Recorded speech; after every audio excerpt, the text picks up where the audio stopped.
have a lot of friends who are teachers, and they're suddenly thrust into this environment where they have to teach through video. Welcome everyone to my world. Now this can be a little bit daunting at first, but y'all gotta figure this out right now. So I'm hoping that you can learn from some of my experience. I get to teach the teachers. Before I get started, I think I can safely speak for a lot of parents out there who are suddenly realizing just how valuable you are to our children. You've been asked to completely change the way you teach at the drop of a hat, and you've done an amazing job. Kudos to all of you. You all deserve a big fat raise. Now, I'm gonna go out on a limb here and guess that a lot of y'all are gonna be using your cell phones to film your video lessons, which is great. I used a cell phone to film all of my videos exclusively for the first 3 years of my YouTube channel. But cell phone cameras do have some nuances that might help you to know about, and there's also some basic principles for filming video tutorials that might also be helpful.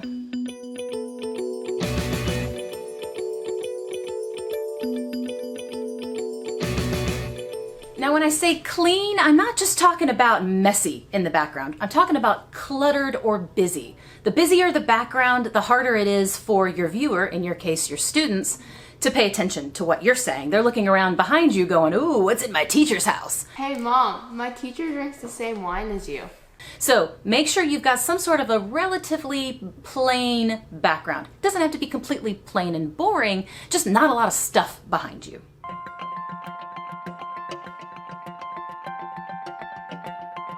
Now, another very important part to this is lighting. You can be in a room that you think is really well lit, but on camera, it can actually look a lot darker. So lots of light is important. Natural light, meaning from the sun, is always the best. And so if you can be near a window, that's great. But make sure that you are facing the window and not with the window behind you, because then you darken. Now, if you want to film outside, that's a great idea. It makes things more visually interesting, especially for kids. But you want to make sure, number one, that you're in the shade and not in the direct sunlight. But also make sure that the sunlight is not behind you, because then nobody can see your face. Get closer to your camera.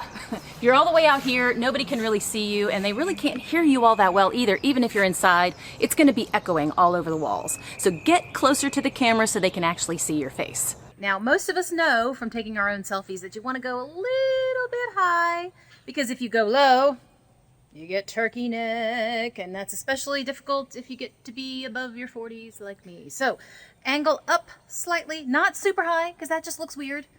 Angle up just a little bit so you're not looking like you're growing a third chin.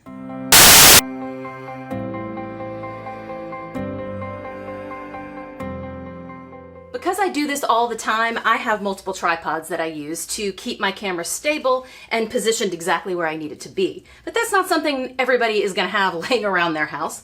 You can buy one on Amazon for about 20 bucks normally, but even if you wanted to buy one right now, you might not be able to get it.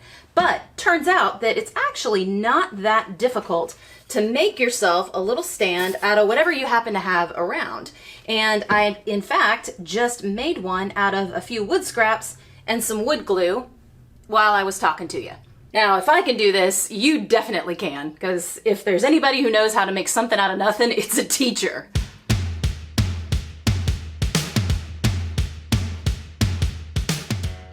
I wear darker lipstick when I'm filming than I do when I'm walking around in real life. And also a little mascara, at least for me, whatever you can do to kind of add a little bit more dimension to your face, because the camera flattens you out like a pancake. You get very, very pale on camera. So you do have to add in darker stuff than you would probably normally wear when you're actually teaching.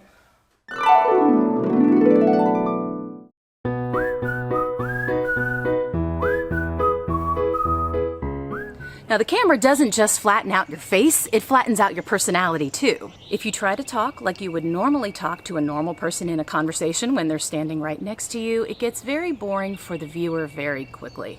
So you really have to amp it up. You gotta go all jazz hands.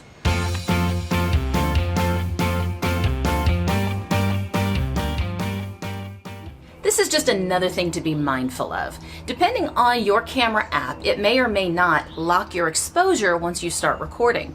If it doesn't, You're going to constantly be refocusing every time you move, which is really disconcerting to the viewer. So figure out on your camera if you need to set it manually.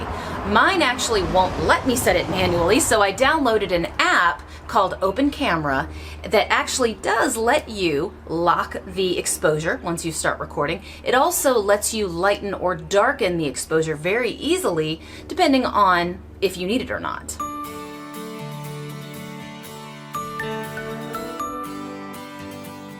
This one's a little bit tricky because although you're in front of students every day and they're familiar with you and you with them, sometimes when a camera turns on a person, they get very stiff. So, something about having a camera in your face makes people uncomfortable sometimes.